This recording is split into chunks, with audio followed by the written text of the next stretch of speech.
चरण सरोज रज निज मन मुकुर सुधार परिणव रघुबर विमल जस जोदायक फल जार बुद्धिहीन तनु जानिक सुमिरऊ पवन कुमार बल बुद्धि विद्या देव मोहि हरहु कलेश विकार। हम कथा सुनाते राम सकल गुण धाम किए रामायण है पुण्य कथा भगवान की ये रामायण है पुण्य कथा भगवान की ये रामायण है पुण्य कथा भगवान की ये।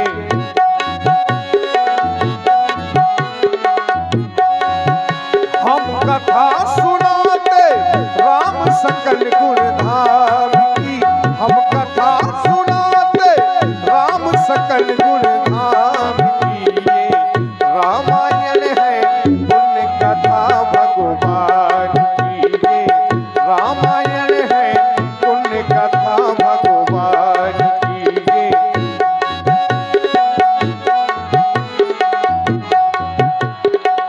आर्यवर्त भरत खंडे आर्यवर्त भरत खंडे जम्बूद्वीप भारतवर्ष नगरी है विख्यात अयोध्या नाम की यही जन्म भूमि है परम पूज्य श्री राम की ये रामायण है पुण्य कथा भगवान की ये रामायण है पुण्य कथा भगवान की ये रामायण है पुण्य कथा भगवान की।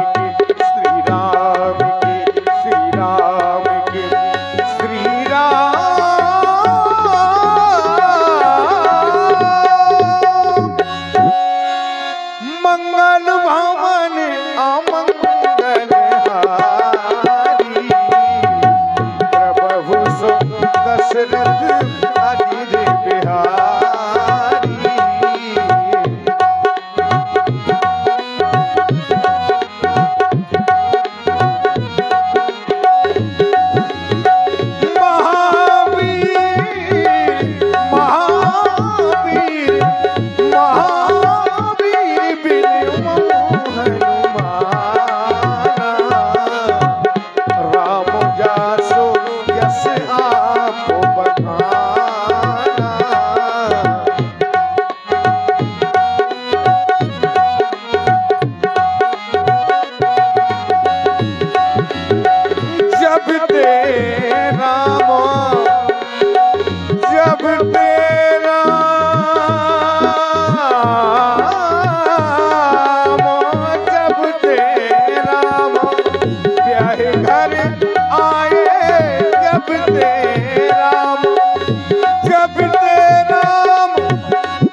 दशरथ जी का दरबार लगा चारों भाइयों का विवाह होकर के बारात अयोध्या वापस आई तो बड़ा आनंद उत्साह है। अयोध्या में नित्य बधाई बज रहे हैं मंगलाचार हो रहे हैं।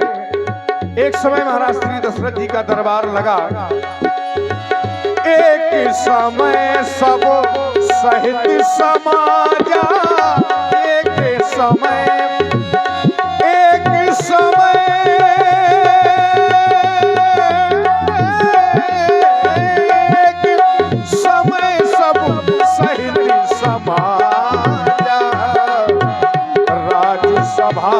रघुराज विराज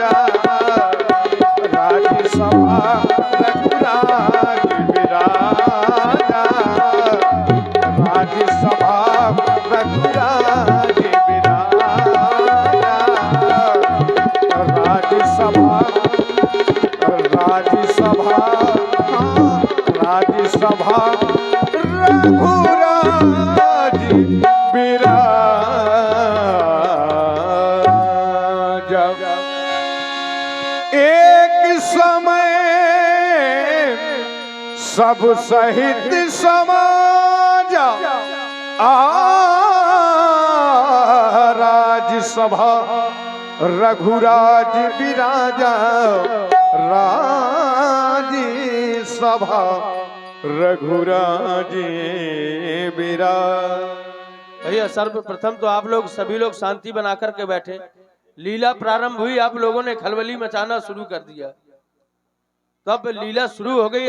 महाराज आप तो जानते हैं जब भी हम अपने पूर्वजों के सिंहासन सूर्यमुखी सिंहासन पर आसीन होते हैं तो मंत्रियों से सर्वप्रथम हम अपनी इस प्यारी प्रजा का हाल जाना करते हैं। विशेष कुछ समय से जब ते राम ब्याह घरे आए, नित नव मंगल मोद बधाए, जब से हमारे चारों पुत्रों का विवाह हुआ है अयोध्या में चारों तरफ खुशियां मनाई जा रही हैं, उत्साह मनाए जा रहे हैं, बधावे बजवाए जा रहे हैं। राजमंत्री विचार कर रहे हैं कहीं हमारे महलों की इन बधावों की आवाज इतनी तीव्र तो नहीं हो गई कि हमारी अयोध्या में निवास करने वाली इस प्यारी प्रजा के कष्ट को हम ना सुन पा रहे हो।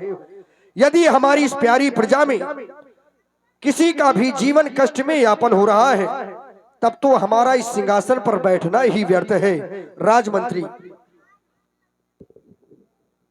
ऐसा हम नहीं, हमारे शास्त्र कहते हैं कि जिस राजा के राज में यह प्यारी प्रजा दुख पाती है वह राजा नरक का गामी होता है। विशेष जासु राजे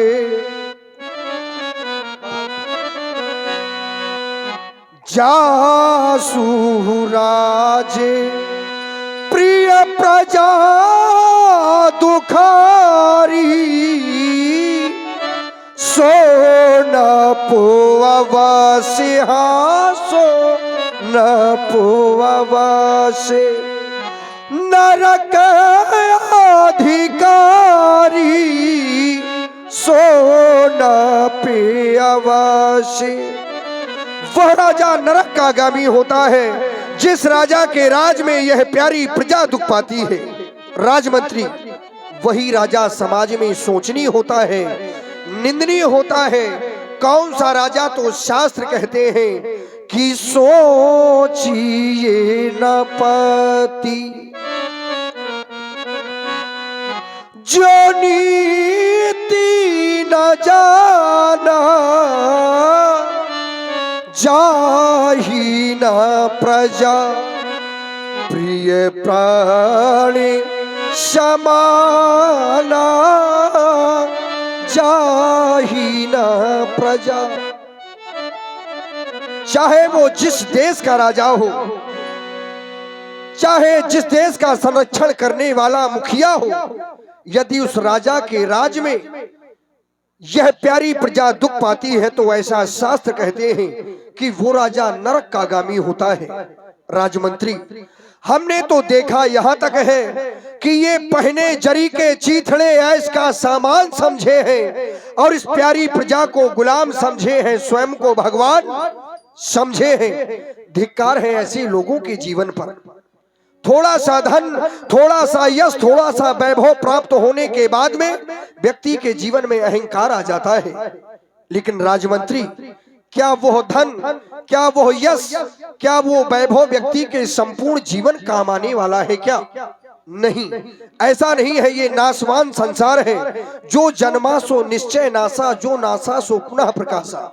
जिसका जन्म है उसकी मृत्यु है। ये संसार हमारे लिए तो है लेकिन हमारा नहीं है। इस सत्य को कोई अपनाना नहीं चाहता और इसके अलावा कोई दूसरा सत्य है भी नहीं। इस संसार में प्रत्येक व्यक्ति को सुख चाहिए और सुख के लिए अत्यंत व्यक्ति नाना प्रकार के कर्म करता है।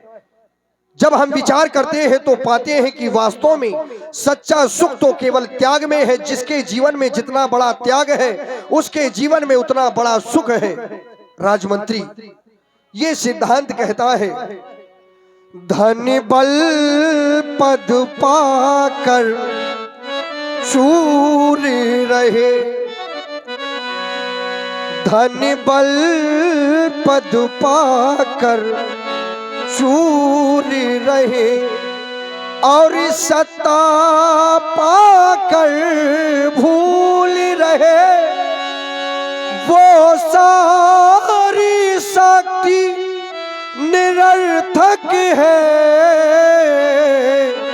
जो काम किसी के आ ना सके, जो काम किसी के आ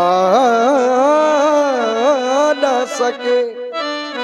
ऐसा धन, ऐसा बल, ऐसा यश किसी काम का नहीं है। यदि हम किसी भूखे को भोजन नहीं करा सकते, बहुत सा धन है तो वो धन किस काम का है?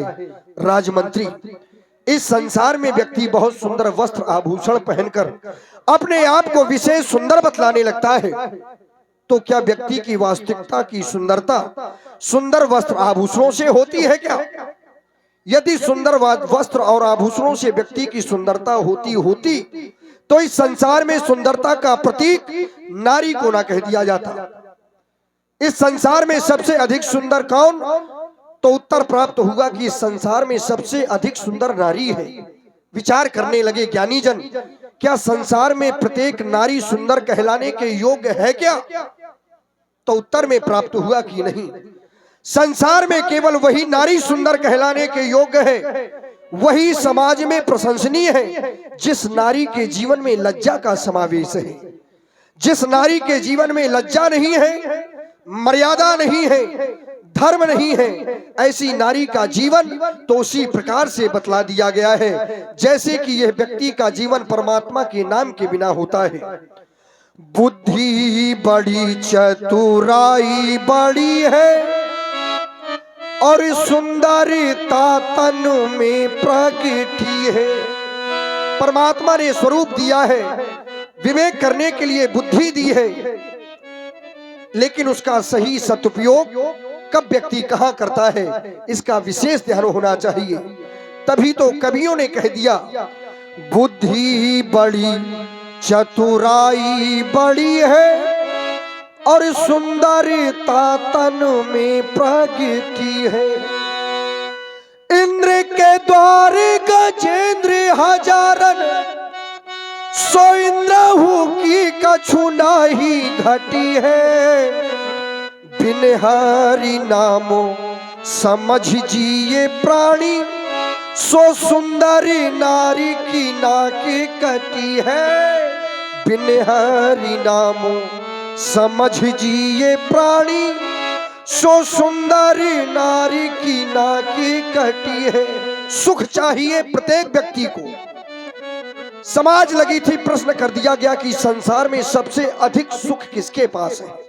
विचार करने योग्य बात है। इस संसार में कोई भी ऐसा व्यक्ति नहीं है जिसे सुख की चाह ना हो, सुख की भूख ना हो। तो सुख कहां प्राप्त होगा? ज्ञानियों की समाज में यह प्रश्न रख दिया गया तो ज्ञानियों के द्वारा उत्तर निकल के आया। एक निर्धन व्यक्ति वहीं पर बैठा था। उस निर्धन व्यक्ति ने अपनी सहमति दी कि मेरे पास धन नहीं है। शायद जिस व्यक्ति के पास अधिक धन होगा, जीवन उसका प्रसन्नता से यापन हो रहा होगा। राजमंत्री, तभी वहीं पर निर्धन व्यक्ति के विचार सुने। निर्धन कहे धनवान सुखी है और धनवान कहे सुखी राजा को भारी। राजा कहे चक्रवर्ती सुखी है और चक्रवर्ती कहे कि इंद्र सुखारी। इंद्र कहे वह विष्णु सुखी है और विष्णु कहे कि संत सुखारी। संत कहे हरि नामे सुखी है, हरि नामे बिना यह जगत दुखारी। संत कहे हरि नामे सुखी है, हरि नामे बिना यह जगत दुखारी। इसलिए राजमंत्री, व्यक्ति को विशेष अपने कर्मों पर ध्यान देना चाहिए, न कि दुनिया की बुराइयों को देखते हुए। आभास करते हैं हमारी यह पूर्वजों का ताज आज कुछ टेढ़ा सा है, सो दर्पण की व्यवस्था की जाए। राय सुभाय मुकुर कर लीना बदन बिलो के मुकुट सम कीन्हा श्रवण समीप भय सित के सा मनहु जरठपन अस उपदेशा मनहु जरठपन। आज कानों के समीप के बाल यह उपदेशित कर रहे हैं कि राजा दशरथ तुम्हारा चौथापन आ गया। विचार कर रहा हूं इस संसार में यदि व्यक्ति का सबसे सच्चा मित्र कोई है तो वो केवल मात्र एक दर्पण है, जो बिना किसी लोभ, बिना किसी भय, बिना किसी लालच के वशीभूत होकर व्यक्ति के जीवन की वास्तविकता कह देता है। आज दर्पण में अपना मुख देख रहा था, पाया कि श्रवण समीप भय सुत केसा, जो कि आभास कराते हैं कि राजा दशरथ तुम्हारा चौथापन आ गया, तुम्हारा बुढ़ापा आ गया। तो चौथेपन में प्रत्येक व्यक्ति को करना क्या चाहिए? चौथेपन जाइए नृप कानन। चौथेपन में व्यक्ति को गृहस्थ आश्रम का परित्याग कर परमात्मा के भजन के लिए वन प्रस्थान कर लेना चाहिए। वैसे भी हमने अपने सिंहासन पर बैठकर नाना प्रकार के कर्म किए। आज अवस्था दूसरी हो गई है, समय अपनी सीमा से चल रहा है। प्रत्येक व्यक्ति को समय के साथ चलना चाहिए। राजमंत्री मंत्री आता है, मंत्री आता है, ये ग्रीष्म काल वो सुंदर बसंत ऋतु जाती है। सुंदर बसंत ऋतु जाती है। तरुणाई पड़ गई ओस, अब वृद्धि अवस्था आती है। तरुणाई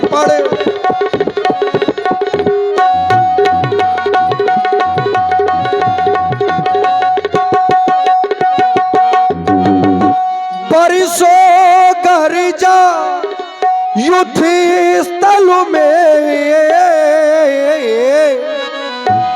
बरसों शिकार में मगनी रहा, बरसों तक दास रहे, बरसों महलों में मगनी रहा, बरसों तक।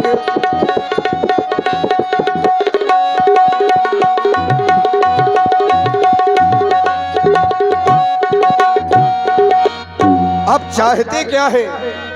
यह छोड़ी छाड़ जग के झगड़े,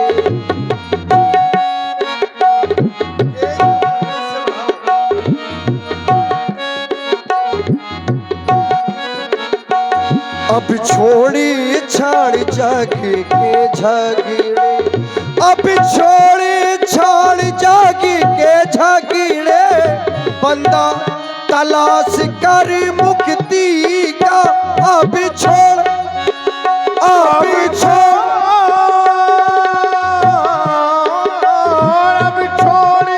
छाड़ इन झगड़ों को, बंदा तलाश कर मुक्ति का। अब छोड़ छाड़ जाग के झगड़े, बंदा तलाश कर मुक्ति का। नादान ब्याज की चाहतों में, नादानी ब्याज की चाहतों में, खोए देता है पूंजी का नादान ब्याज की।